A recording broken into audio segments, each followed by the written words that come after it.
마태복음 26장 47절부터 56절까지 제가 봉독하도록 하겠습니다. 말씀하실 때 12 중에 하나인 유다가 왔는데 대제사장들과 백성의 장로들에게서 파송된 큰 무리가 칼과 몽치를 가지고 그와 함께 하였더라. 예수를 파는 자가 그들에게 군우를 짜 이르되 내가 입맞추는 자가 그이니 그를 잡으라 한지라. 곧 예수께 나와 랍비여 안녕하시옵니까 하고 입을 맞추니 예수께서 이르시되 친구여 내가 무엇을 하려고 왔는지 행하라 하신대. 이에 그들이 나와 예수께 손을 대어 잡는지라. 예수와 함께 있던 자 중에 하나가 손을 펴 칼을 빼어 대제사장의 종을 쳐 그 귀를 떨어뜨리니 이에 예수께서 이르시되 내 칼을 도로 칼집에 꽂으라. 칼을 가지는 자는 다 칼로 망하느니라. 너는 내가 내 아버지께 구하여 지금 12군단 더 되는 천사를 보내시게 할 수 없는 줄로 아느냐. 내가 만일 그렇게 하면 이런 일이 있으리라 한 성경이 어떻게 이루어지겠느냐 하시더라. 그때 예수께서 무리에게 말씀하시되 너희가 강도를 잡는 것 같이 칼과 몽치를 가지고 나를 잡으러 나왔느냐. 내가 날마다 성전에 앉아 가르쳤으되 너희가 나를 잡지 아니하였도다. 그러나 이렇게 된 것은 다 선지자들의 글을 이루려 함이니라 하시더라. 이에 제자들이 다 예수를 버리고 도망하니라. 아멘. 이 시간 말씀의 제목은 예수께서 잡히심, 예수께서 잡히심이라는 제목으로 하나님 말씀을 증거하겠습니다.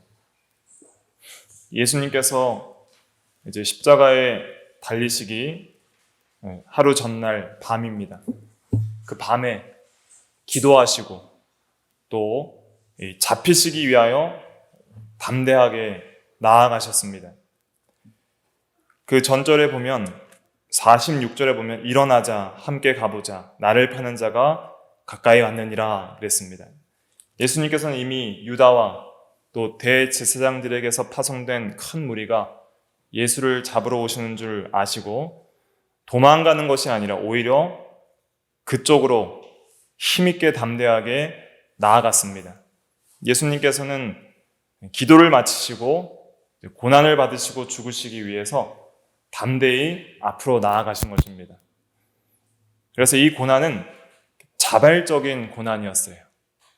그리고 우리를 대신한 대리적인 고난이었습니다. 예수님께서는 이제 극심한 고난의 그 과정 속으로 들어가시는 거예요. 지금까지 일평생 33년의 생애를 사셨는데 그 생애 동안 많은 고난이 있었지만 이제 마지막 극한의 고난, 십자가의 고난 가운데 들어가시기 위하여 담대하게 나아가셨습니다. 예수님은 고난의 사람이었고 또 슬픔의 사람이었습니다. 이 세상에서 누가 당했던 그 고난보다 더 극심한 고난과 슬픔을 주님께서 당하셨습니다. 그의 제자 중 하나가 주님을 배반하여 주님을 팔았고 또 주님과 함께하던 가장 측근인 그 11 제자들도 주님을 다 버리고 떠났고 주님은 홀로 남았으며 외로움의 사람이었고 또 주님은 불법한 재판을 받고 또 가장 극심한 고통의 사형 형벌을 받아서 비참하고 부끄럽고 고통스러운 죽음을 당하게 됩니다. 이제 그 극심한 고난 속으로 주님께서 들어가시는데 그 고난을 담대하게 나아가시는 거예요. 그 고난을 향해서. 이걸 통해서 우리가 무엇을 배워야 하냐면 주님은 우리를 위해서 대신 자원해서 고난을 받으셨다. 특별히 자원해서 고난을 받으셨다 하는 것이 참으로 귀한 은혜입니다. 왜냐하면 오늘도 살펴보겠지만 주님은 고난 받으실 이유가 없고 또 주님이 원하시지 않는다면 이 고난을 피할 수도 있었어요. 그러나 주님은 그 모든 고난을 묵묵히 인내하시게 됩니다. 그러므로 우리가 주님 안에서 구원을 받게 되는 것이죠. 또한 주님은 슬픔의 사람이었기 때문에 우리의 슬픔을 다 이해하시고 우리가 슬픔 당할 때 위로하실 수 있고요. 또 고난의 사람이었기 때문에 우리를 시험 가운데 능히 도우실 수 있는 주님이 되신 것입니다. 그래서 이 세상에서 배신당하고 외로움 당하고 고난 당하는 모든 성도들을 능히 위로하실 수 있는 주님이 되시는 것이죠. 고난을 당해본 사람이 고난받은 심정을 이해하는 것처럼 주님은 우리가 당할 수 있는 모든 고난을 다 당하셨기 때문에 우리의 모든 심정을 다 이해하시고 우리를 고난 가운데서도 도우실 수 있는 주님이십니다. 특별히 이 주님께서 당하신 고난은 가장 측근인 제자에게 팔리신 고난입니다. 배신당한 고난이죠. 그래서 예수님을 이제 팔아 넘기게 되는데 가룟 유다가 그것이 이제 47절부터 49절에 나옵니다. 47절부터 49절까지 같이 한번 읽어보겠습니다. 시작. 말씀하실 때에 12 중에 하나인 유다가 왔는데 대제사장들과 백성의 장로들에게서 파송된 큰 무리가 칼과 몽치를 가지고 그와 함께 하였더라.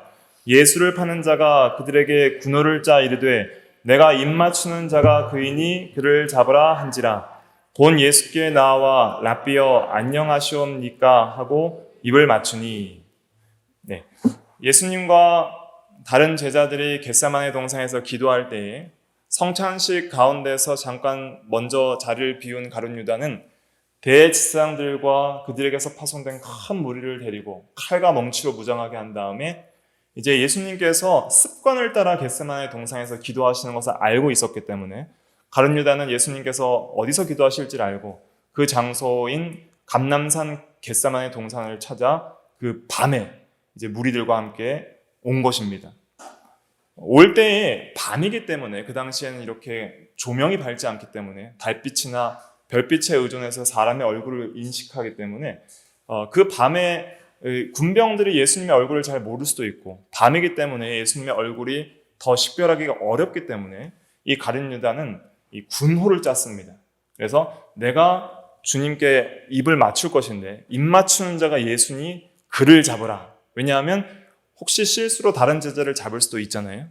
그리고 이 제자들이 우리가 주를 버리지 않겠나이다 라고 그렇게 호언장담을 해놓은 상태이기 때문에 만약에 군병들이 올 때 가룟 유다는 제자들이 주님을 보호하기 위해서 앞장서다가 혹시 다른 사람을 혹시 잡을 수도 있다는 그런 여러 가지 생각 때문에 자기가 판 예수를 완벽하게 잡을 수 있도록 가룟 유다가 지혜를 짠 거예요. 지혜를 짜서 가장 사랑하는 사람에게 대하는 인사를 통해서 배신을 하고 팔아버리는 그러한 아주 잔인하고 또 아주 악한 그러한 군호와 또 전략을 짜서 알려주었던 것이죠. 그래서 유다가 이제 대제사장들과 백성의 장로들, 종교 지도자들입니다. 이 사람들은 그 당시 유대 나라 종교 지도자들이고 당시 유대 종교는 이제 이 종교와 국가가 이렇게 통합된 그런 형태를 띠었기 때문에 정교 분리가 안 되어 있었기 때문에 이 종교 지도자들은 또한 이 세상적인 법과 제도를 다스리고 있었고 이러한 군사들도 동원할 수 있는 그러한 정치력이 있었던 것이죠. 그래서 이 큰 파송된 무리가 칼과 몽치를 가지고 올 때 이 가룟 유다가 예수를 알아보고 예수를 만나서 입맞추게 됩니다. 당시 이제 입맞춤은 이 볼에 이렇게 입을 맞추는 그런 인사 방식으로 하는데 가장 친근한 인사 방식이죠. 그런데 가룟 유다는 이 가장 친근한 인사를 통해서 예수를 팔았다는 것. 이것은 그가 얼마나 마음속이 악하고 또 거짓과 배신과 미움과 탐욕으로 물들어 있었는지를 여기서 알 수 있는 것이죠. 3년 동안 사랑을 받았던 제자이고 주님이 많은 사랑을 베풀어 주셨던 제자임을 어디에서 알 수 있냐면 이 입맞춤을 통해서 알 수 있는 거예요. 가룟 유다와 주님의 관계가 어떤 관계예요? 만나면 입맞추는 관계예요. 가장 사랑의 인사를 하는 그런 친근한 관계였다는 거예요. 그러한 관계를 가졌던 사람을 팔아버렸습니다. 왜 팔았죠? 은 몇에 팔았다 그랬습니까? 26장 초반에 은 30에 팔았다 그랬잖아요. 그 은 30은 드라크마로 120 정도 되는데 그 약 4개월치 월급입니다. 그러니까 오늘날 대략 계산하면 한 시급 기준으로 한 250을 월급으로 잡으면 한 1,000만 원 정도 되는 것이죠. 예수님을 단돈 1,000만 원에 팔아버린 거예요.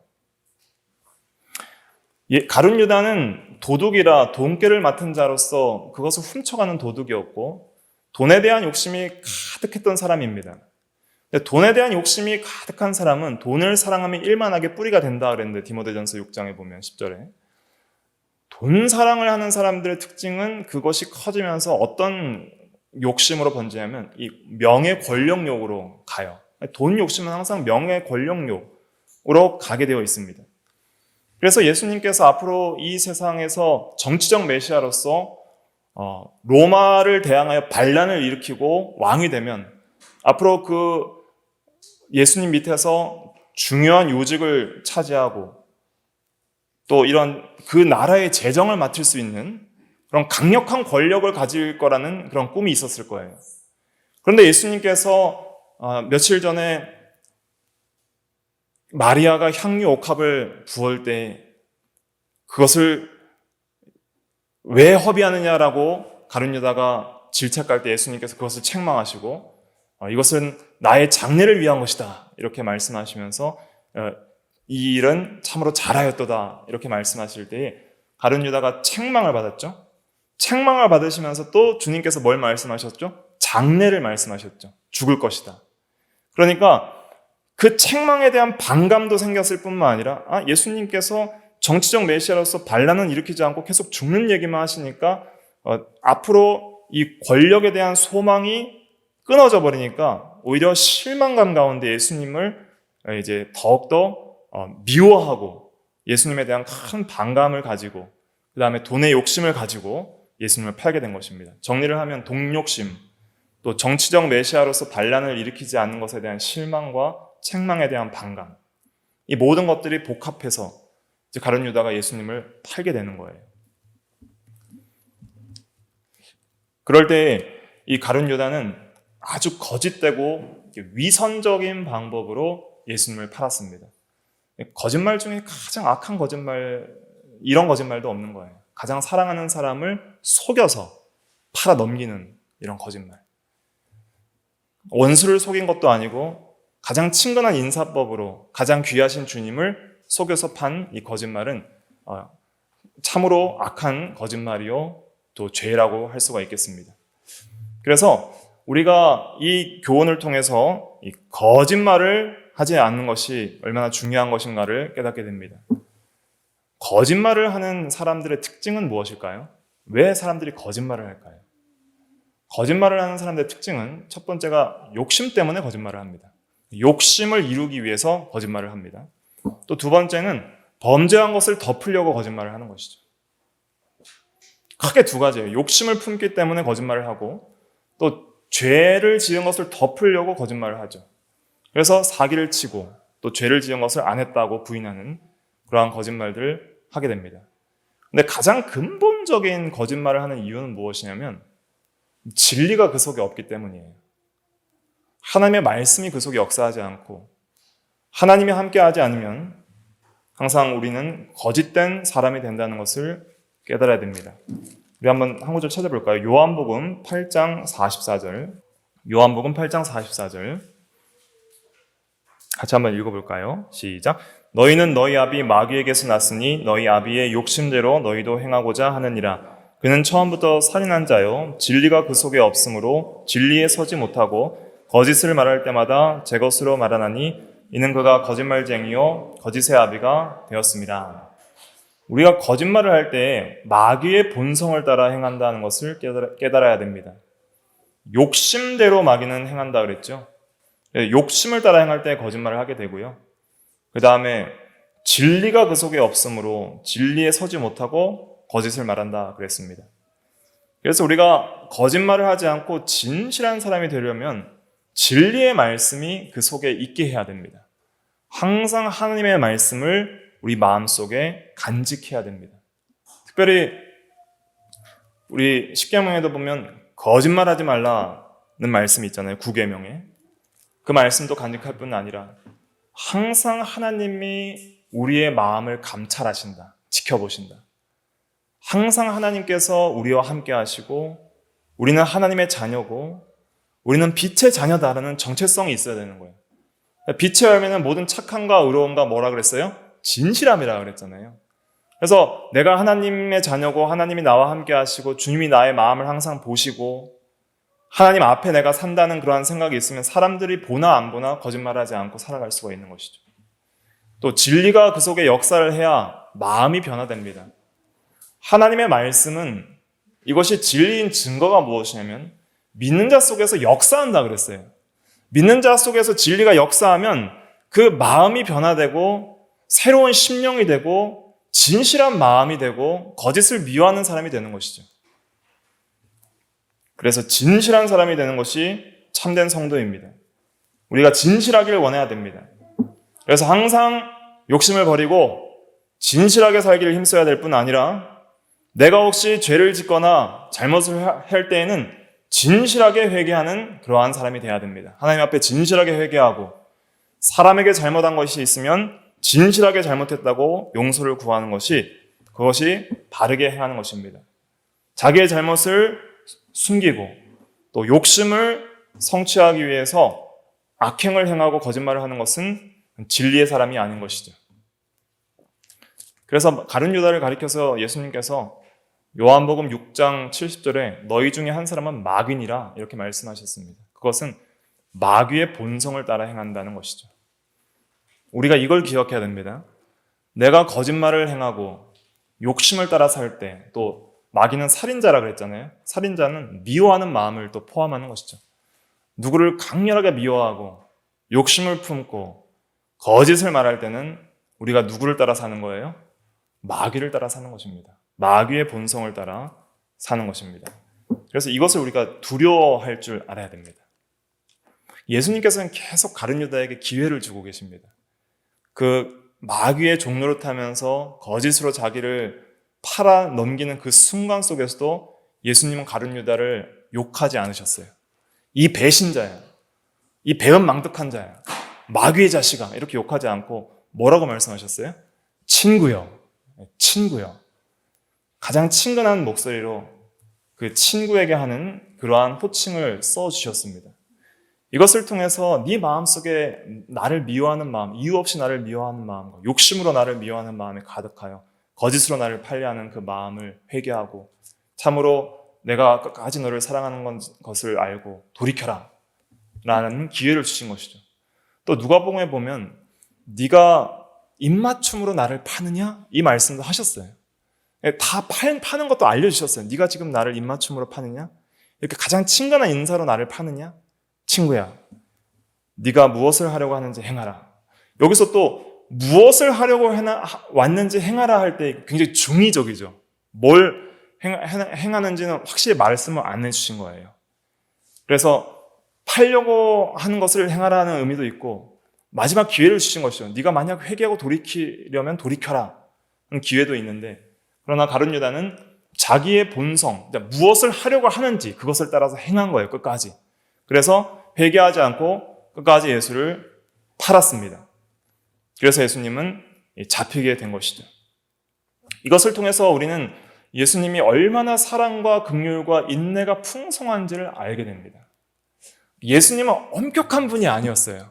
어린아이들도 누구든지 다가와서 안길 수 있는 분이었고요. 제자들도 막 너무 무서워서 거리를 두는 그런 스승이 아니었고 아주 허물없이 와서 안기고 입 맞추고 그렇게 함께 먹고 자는 그러한 생활을 할 수 있는 아주 가까운 관계였다는 것을 우리가 깨달아야 됩니다.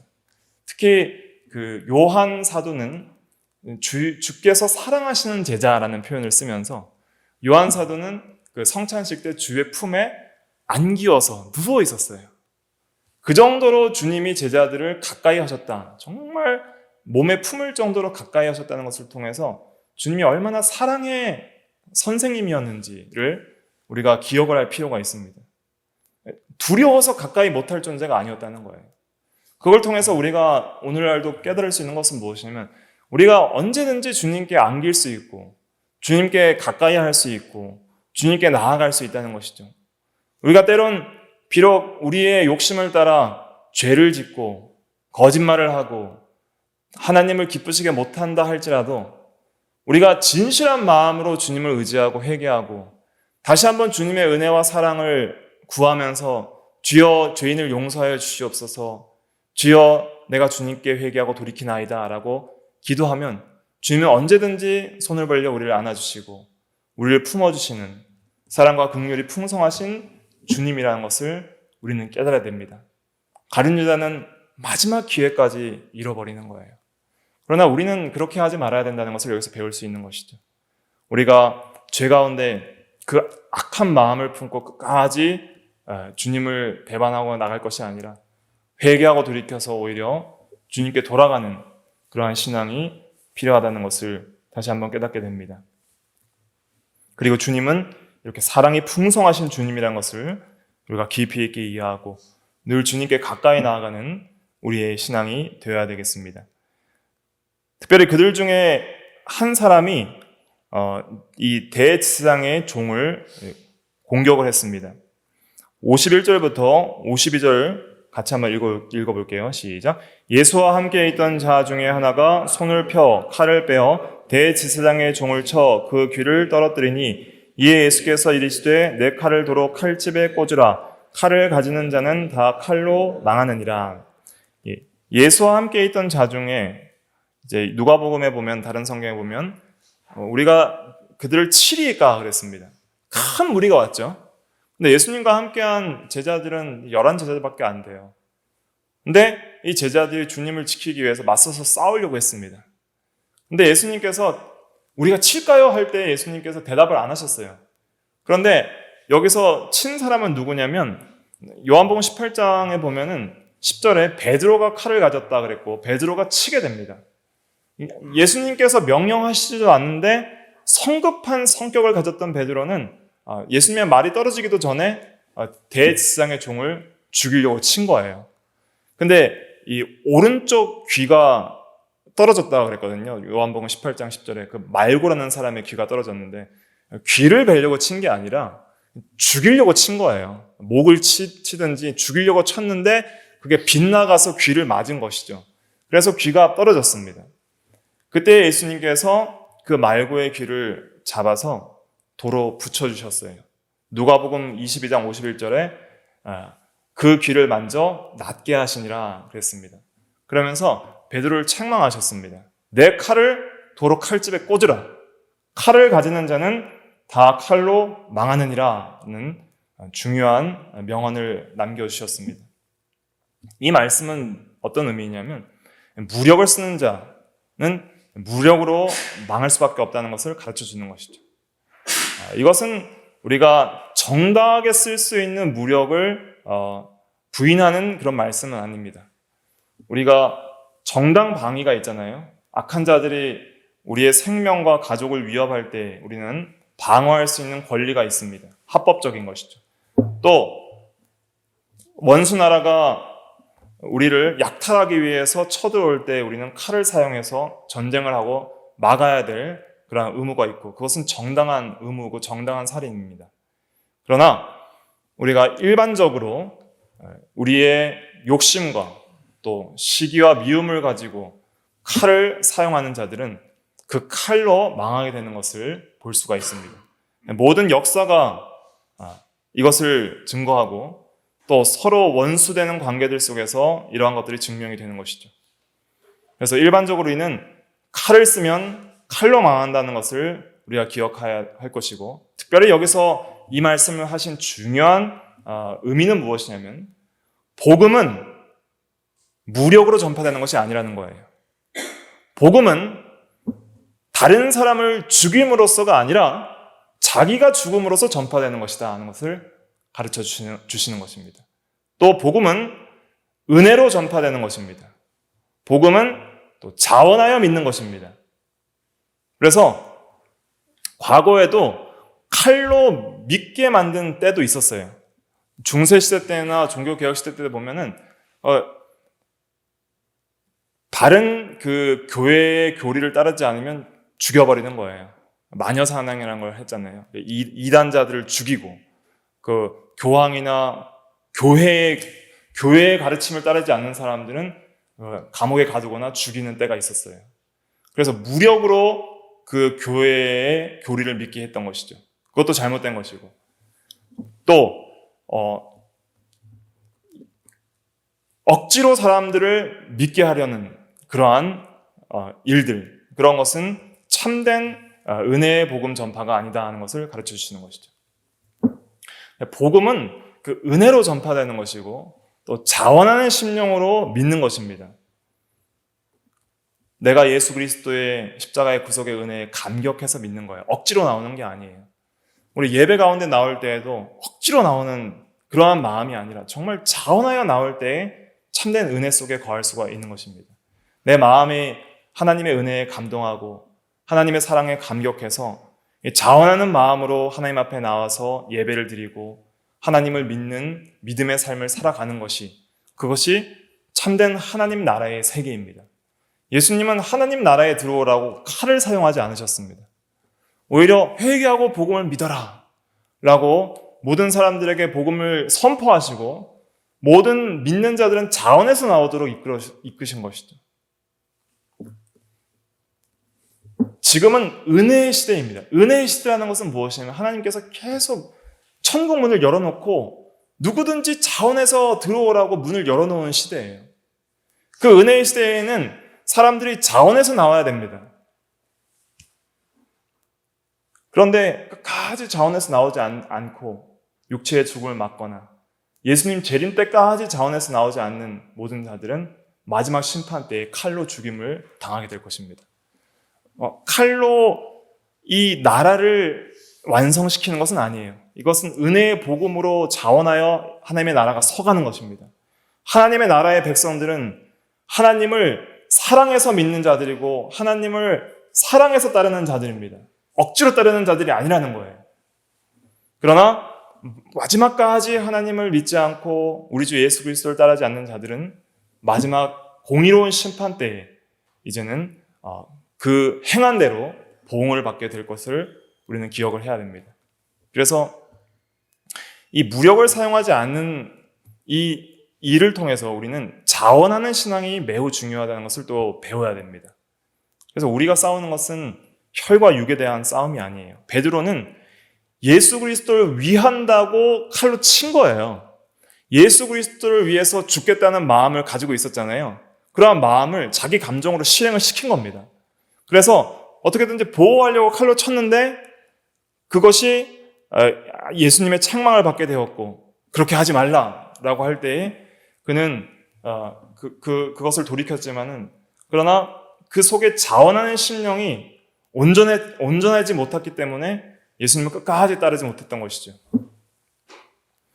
그래서 우리에게 정말 예수 그리스도를 사랑하고 자원하는 심령이 없다면은 우리는 예수님을 온전히 따르지 못한다는 것을 또 이 본문을 통해서 깨달아야 하겠습니다. 그 다음에 예수님께서 성경을 이루시기 위해서 이렇게 고난을 받으시고 또 이러한 고난에 자원하여 나아가신다는 것을 가르쳐 주십니다. 53절부터 54절까지 같이 한번 읽어볼게요. 시작. 너는 내가 내 아버지께 구하여 지금 12군단 더 되는 천사를 보내시게 할 수 없는 줄 아느냐? 내가 만일 그렇게 하면 이런 일이 있으리라 한 성경이 어떻게 이루어지겠느냐 하시더라. 네, 예수님께서는 지금 무력을 사용하시려면 사용하실 수 있다 말씀하셨습니다. 그래서 예수님께서는 아버지께 구하여 12군단 더 되는 천사를 보내시게 할 수 있다라는 것을 가르쳐 주셨죠. 12군단은 얼마냐면 7만 2천 정도 되는 규모입니다. 그래서 한 군단이 당시 로마 군대로서 6천 명이거든요. 그래서 12군단이면 7만 2천 정도 수가 돼요. 많은 천사들을 상징하는 것이죠. 그래서 이 천사들을 동원해서 이 큰 무리들을 물리칠 수 있는 능력이 예수님께 있다는 것을 알려주셨습니다. 그러나 그렇게 하지 않고 자신의 능력을 제한하시면서 이 고난을 받으시는 이유는 무엇이냐면 성경을 이루시기 위함이라 그랬습니다. 어떤 성경이냐면 앞으로 하나님의 아들 메시아가 오셔서 죄인을 위하여 죽으시고 죄인을 구속하실 것이라는 예언을 이루기 위해 이 고난을 자원하여 받으신다 말씀을 하신 것입니다. 그래서 예수님은 어떻게 하든지 성경을 이루려 하셨다는 것을 우리는 기억해야 됩니다. 예수님의 모든 생애는 처음부터 끝까지 성경에서 성경으로 걸어가셨고 하나님의 뜻을 순종하는 것을 자신의 전생애의 목표로 삼으셨던 것입니다. 그래서 이런 일이 있으리라 한 성경이 어떻게 이루어지겠느냐 이렇게 말씀하시면서 자신이 지금 잡히는 것은 어찌할 수 없어서 끌려가는 것이 아니라는 거예요. 예수님께서 힘이 없어서 잡히시는 것이 아니라 성경을 이루시기 위해서 잡히시는 것이다 하는 것을 제자들에게 가르쳐 주셨습니다. 이것을 통해서 우리가 기억해야 될 것은 우리 성도들도 언제나 성경을 붙들고 나아가야 된다는 것을 깨닫게 됩니다. 성경은 진리의 말씀이고 우리 발의 등이요 우리 길에 빛이 되는 주의 말씀입니다. 그래서 언제나 우리 성도들이 성경을 붙들고 나가면 낙심하지 않고 시험과 환난 가운데서도 담대함과 힘을 얻을 수 있습니다. 예수님께서 잡히시는 것이 얼마나 괴롭고 힘든 일이시겠어요. 그러나 그가 성경을 이루시기 위하여 성경을 붙들고 나갈 때에 담대하게 그 길을 가실 수 있었던 것이죠. 오늘날 우리도 항상 성경을 주야로 묵상하면서 성경을 붙들고 나갈 때에 거룩하고 의로운 길을 걸어 나갈 수 있고 하나님의 뜻대로 온전히 순종할 수 있을 뿐 아니라 또한 이러한 고난의 때에 시험을 능히 담대하게 통과할 수 있는 믿음의 담력이 생긴다는 것을 우리가 기억을 해야 되겠습니다. 그래서 고난 가운데서도 예수님은 끝까지 말씀을 붙들고 나아가셨다 하는 것을 기억해야 됩니다. 또 55절부터 56절도 같이 읽어볼게요. 시작. 그때 예수께서 무리에게 말씀하시되 너희가 강도를 잡는 것 같이 칼과 몽치를 가지고 나를 잡으러 나왔느냐? 내가 날마다 성전에 앉아 가르쳤을 때 너희가 나를 잡지 아니하였도다. 그러나 이렇게 된 것은 다 선지자들의 글을 이루려 함이니라 하시더라. 이에 제자들이 다 예수를 버리고 도망하니라. 네, 전에 성전에서 가르쳤다. 그러나 너희가 잡지 아니하였다. 예수님을 강도 잡는 것 같이 잡으러 왔느냐라고 말씀하셨죠. 예수님은 강도가 아닙니다.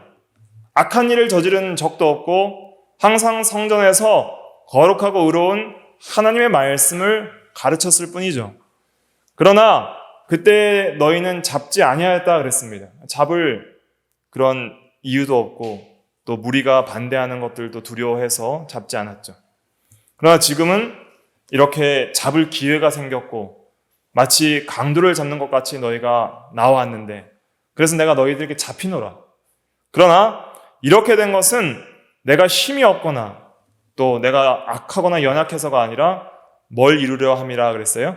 다 선지자들의 글을 이루려 함이니라. 성경을 이루시기 위해서 이제는 아무 혐의도 없이 무고하게 잡히시는 것을 허락하신다는 것이죠. 그래서 예수님의 이 삶을 통해서 예수님이 얼마나 겸손하셨는가. 12군단이나 더 되는 군사력을 동원할 수 있는 힘도 있으시고 또 아무런 죄도 없으신 분께서 악한 자들의 흉계로 인하여 잡히시는 것을 허락하신 이유는 뭘 이루려 하심이에요? 성경을 이루려 하십니다. 성경을 순종하기 위해서 고난도 받으시고 또 고생도 감당하셨다는 거예요. 그래서 우리가 이 세상을 살아가면서 여러 가지 고난이 있을 것입니다. 또 우리에게 시험이 있을 것입니다. 예수님처럼 우리는 의롭지 않아서 당하는 시험도 있을 것이고요. 또 우리가 주님을 따라서 거룩하게 살기 위해서 당하는 시험도 있을 것입니다. 여러 가지 환난과 어려움들이 경건하게 살고자 하는 자들에게 있을 것입니다. 그때 우리는 무엇을 붙들고 나가야 됩니까? 성경을 붙들고 나가야 됩니다. 성경을 이루기 위하여 고난을 받고 성경을 이루기 위하여 주를 따라야 가야 되는 것입니다. 성경의 물을 경건하게 살고자 하는 자는 박해가 있으리라 하였으니까 박해도 감당하면서 하나님의 나라와 그의 의를 이루기 위하여 당하는 고난을 주와 함께 당하는 고난이요 하나님의 영광을 위하여 당하는 고난인 줄 알고 기쁨으로 주님과 같이 맞아들이고 그것을 인내하는 그러한 신앙이 우리에게도 필요한 것이죠. 고난받을 때, 어려움을 당할 때 성경을 붙드십시오. 그리고 성경을 온전히 순종하기 위해서 모든 고난을 감내하는 그러한 성도들이 돼야 됩니다. 때로는 악한 자가 우리를 대적할 때 그러한 자를 정당하게 방어할 수도 있겠지만 또 때로는 우리가 원수를 사랑하는 마음으로 인내하고 또 모든 고난도 우리가 인내해야 되는데 특별히 어떤 마음을 또 가지고 인내해야 되냐면 심판하시는 하나님이 살아계시다는 그 마음을 가지고 모든 공의로 심판하시는 하나님께서 나에 당하는 모든 고통과 또 억울함까지도 풀어주실 것을 믿고 이러한 고난도 다 이겨나가야 됩니다. 그래서 예수님께서도 고난을 당하시되 위협하지 아니하시고 오직 공의로 심판하시는 이에게 부탁하셨다라고 베드로전서 2장 23절에 말하고 있습니다. 우리가 이 세상에서 억울한 일 당해도 하나님께서 때가 되면 다 갚아주십니다. 그것을 믿어야 됩니다. 우리가 전부 무력으로 대항하지 않고 전부 싸우지 않아도 우리가 참고 인내하고 사랑으로 감내하면 하나님께서 때가 되시면 공의로 심판해 주시는 거예요. 그것을 우리가 바라보면서 모든 것을 다 무력으로 대항하지 말고 항상 그리스도의 마음으로 인내하면서 사랑으로 나아가는 것이 그것이 참된 성도의 길이라 하는 것을 또 깨닫게 됩니다. 마지막으로 제자들이 예수를 다 버리고 도망했습니다. 56절 다시 한번 읽어볼게요. 시작. 그러나 이렇게 된 것은 다 선지자들의 글을 이루려 함이니라 하시더라. 이에 제자들이 다 예수를 버리고 도망하니라. 예수님을 제자들이 다 버리고 도망했습니다. 칼로 치려던 베드로까지도 이제는 겁을 먹고 도망했습니다. 왜 도망했을까요? 예수님을 끝까지 따르지 못한 것은 크게 두 가지 이유 때문입니다. 첫째는 지식이 부족했습니다. 성경 말씀에 대한 확실한 깨달음이 없었습니다. 어떤 깨달음이 없었냐면 십자가와 부활의 진리에 대한 확실한 깨달음이 없었습니다. 지금 주님이 가시는 그 길이 무슨 길인지를 모르는 거예요. 주님이 자신들의 그 죄인들의 죄를 대신하여 죽으시기 위해 가는 길이고 죽으심으로 끝나는 것이 아니라 죄와 사망과 마귀를 이기시고 3일 만에 부활하시고 승리하실 것이라는 그 복음의 진수인 십자가와 부활의 진리에 대한 확실한 깨달음과 믿음이 없었어요. 왜냐하면 예수님께서 말씀하실 때 주의 깊게 듣지 않았기 때문입니다. 그리고 자신의 생각들이 더 컸기 때문이죠. 우리는 각자의 자기 지식을 가지고 이 세상을 해석합니다. 각자만의 세계관이 있고 자기가 가지고 있는 선입견들은 다 가지고 있습니다. 제자들이 가지고 있던 선입견은 무엇이냐면 예수님이 정치적 메시아가 되는 것이었어요. 그 길은 가시지 않고 죽으러 가시니까 이해가 안 되는 거예요. 그리고 그 십자가와 부활을 통해서 이루실 영적 하나님의 나라의 세계에 대한 진리를 깨닫지 못하고 있었죠. 오늘날도 우리가 자기 지식을 가지고 성경을 바르게 해석하지 않으면 주님을 끝까지 따르지 못하고 버릴 때가 올 것입니다. 왜냐하면 내 지식과 상반되고 내가 알고 있는 것과 다를 때 우리는 주님을 귀하게 여기지 않고 버리는 것이죠. 또 두 번째는 기도하지 않았기 때문에 주님을 버린 것입니다. 기도하지 않음으로 무엇을 받지 못했냐면 성령의 감동을 받지 못했어요. 우리가 주님을 온전히 따르려면 항상 진리와 성령을 따라 행해야 됩니다. 항상 주님을 따르는 것은 두 가지인데 뭐예요? 진리와 성령을 따르는 거예요. 주님을 따르는 것은 오늘날 보이지도 않는 주님을 어떻게 따라가겠어요? 우리의 모든 삶 가운데 주님을 따르는 것은 두 가지를 따르는 것인데 진리와 성령을 따르는 것입니다. 하나님의 계시된 말씀과 또 이 말씀을 믿고 이 말씀을 사랑하고 순종할 수 있게 인도하시는 진리의 영이신 성령을 따라 행하는 거예요. 그런데 이 진리의 영이신 성령을 따라 행하는 그 감동, 성령의 감동은 어떤 자에게 주시냐면 기도하는 자에게 주신다 그랬어요. 내가 구하는 자에게 성령을 주시지 아니하겠느냐 그랬습니다. 제자들은 기도하지 않았고 진리를 붙들지 않았습니다. 그러니까 자기 감정 중심의 사람이 되었고 진리와 성령의 사람이 되지 않았던 거예요. 자기 감정 중심의 사람이 되어서 예수를 따르는 사람들이 있습니다. 자기 감정에 도취돼서 예수를 내가 죽을지언정 부인하지 않겠습니다라고 베드로가 말을 했고 자기 감정에 도취돼서 흥분돼가지고 예수님을 잡는다고 그러니까 화가 나가지고 대제사장의 종을 칼로 베어버렸던 것이죠. 뭔가 열정적으로 예수님을 보호할 것 같았지만 끝까지 예수님을 보호하고 그러면 칼을 가지고 싸울 것 같이 보였던 베드로가 갑자기 순간 도망가 버린 거예요. 왜 그랬나? 그것은 자기 중심의 사람이었기 때문입니다. 진리와 성령의 사람이 될 때 우리는 주님을 부인하지 않고 끝까지 따라갈 수 있습니다. 우리가 이 예배를 드리고 하나님의 말씀을 배울 때 이 감정이 흥분되고 뭔가 내가 주를 위해 살아야겠다는 그러한 흥분된 감정들이 일어날 때가 있을 것입니다. 은혜를 받고 내가 주를 위해서 헌신해야 됐다는 그런 감정이 일어날 때가 있습니다. 하나님께서 주시는 은혜이고 또 그러한 감정들은 또 귀한 감정이라 할 수 있습니다. 그런데 단순히 자기 중심으로 그러한 감정을 가지고 나아갈 때는 그 감정은 차츰 식어버리고 언젠간 사라져버리고 또 시련이라도 닥쳐오면 그 앞에 그냥 굴복해버리는 거예요. 왜냐하면 자기 감정 중심으로 주님을 믿는 사람들은 진리가 그 속에 중심이 되지 않으면 그 시험에 들어올 때 넘어질 수밖에 없어요. 왜냐하면 진리라는 것은 확실한 변함없는 진리이고 그 진리는 항상 견고하기 때문에 그 진리가 중심이 된 성도들은 항상 견고한 반석 위에서 흔들리지 않는 신앙을 가지고 있게 됩니다. 그러니까 믿음에 있어서 가장 중심된 것은 무엇이냐면 지식이에요. 지식. 그러니까 믿음은 감정이 중심이 돼서는 안 됩니다. 예수를 믿고 예수를 따르는 가장 중심된 믿음의 요소는 지식이에요. 하나님이 누구시고 예수가 누구시고 예수께서 우리를 위하여 무엇을 하셨는지에 대한 성경에 대한 바른 진리의 지식을 확실하게 깨닫는 것. 이게 진리다라고 확실하게 깨닫는 지식이 있어야 흔들리지가 않습니다. 예를 들면 이런 것이죠. 여기에 진짜 독약이 있어요. 이게 독약이 있고 이 독약이라고 확실한 지식을 가르쳐 줬어요. 그러면 그 지식을 확실하게 깨닫고 믿는 사람들은 아무리 마시라고 협박을 해도 안 마시겠죠. 그러니까 지식이 있으면은 무엇을 하고 하지 말아야 될 것, 어떻게 살아야 될 것에 대한 확실한 신념이 생기고 확실한 그 깨달음이 생기는 것이죠.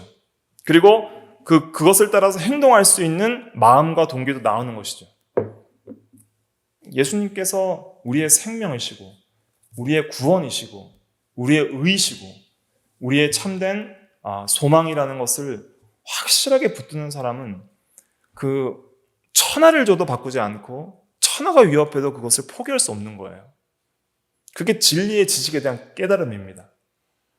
그래서 우리가 예수님을 얼마나 귀하게 여기느냐는 시험의 때에 드러나는 거예요. 시험이 올 때 예수님을 버리고 예수님의 말씀을 버리는 사람은 아직 예수님을 그렇게까지 귀하게 여기고 예수님에 대한 바른 지식을 깨닫지 못하는 사람인 것이죠. 그런데 이러한 지식이 있다 하더라도 지식은 있는데 베드로는 지식은 있었지만은 자기 감정대로 믿었어요. 자기 중심대로 믿었고 자기 감정을 따라 예수님을 믿는 사람들이 있습니다. 진리의 지식과 교리를 많이 배우는데 자기 감정으로 믿는 거예요. 자기 감정으로 믿습니다 하고 자기 감정으로 믿는 거예요. 성령의 감동은 떠났는데 자기 감정으로 믿으려고 하다 보면은 자기 감정이 식어질 때가 있습니다. 자기 중심으로 있는 사람은 결국은 시험의 때에 주님보다 자기 사랑에 기울어져서 나갈 경우들이 많이 있고요. 또 정말 중요한 때에 자기 중심으로 행동할 경우들이 많이 있는 거예요. 그래서 우리에게는 성령의 감동이 필요합니다. 성령의 감동이 함께할 때에 정말 하나님 중심으로 믿을 수가 있는 거예요. 진리는 뭐예요? 하나님의 말씀이고 성령은 하나님의 영이에요. 자기 중심으로 신앙생활하지 않고 하나님 중심으로 신앙생활하는 것은 진리와 성령을 따라 사는 거예요. 이것이 참 중요합니다. 제가 좀 굉장히 두서없게 좀 말씀을 드린 것 같지만 간단하게 하면 두 가지. 뭐와 뭐예요? 진리와 성령. 이 두 가지를 꼭 붙으셔야 돼요. 진리와 성령이 균형이 잡혀야 됩니다. 하나만 치우치면 안 됩니다. 진리를 버리고 성령의 감동만 따라가겠다는 사람은 감정주의 신앙으로 완전히 기울어집니다. 그것이 오늘날 신비주의 종교들이나 또 이 신비 체험을 원하는 그러한 이 기독교 종파에서 많이 일어나는 현상들이죠. 그런데 교리를 중심으로 하면서 교리만 강조하고 전혀 기도하지 않고 성령의 감동을 떠난 사람들은 교리는 있으나 중요한 때에 자기 감정이 식어버리면 버려버리는 거예요. 알고 있는 교리도 버려요. 또 감정 중심으로 가는 사람은 열정은 있는데 바른 진리에 근거하지 않고 베드로처럼 주님의 뜻도 아닌데 그냥 감정 중심으로 행해버리는 그러한 실수도 범하는 것이죠. 이 두 가지의 오류들을 잘 우리가 점검을 해야 됩니다. 내 신앙이 정말 진리의 지식에 기반하고 있는가? 마음은 뜨거운데 진리를 떠나서 자기 감정에 도취되어서 주님을 따라서 내 마음대로 주님을 섬기려고 하지는 않는가? 오히려 또 반대로는 지식은 있는데 전혀 감정은 없지 않는가? 예수님에 대한 지식은 있는데 마음은 없는 거예요. 그러면 버리는 것이죠. 지식과 바른 성령의 감동을 따른 사랑의 감정이 같이 가야 됩니다.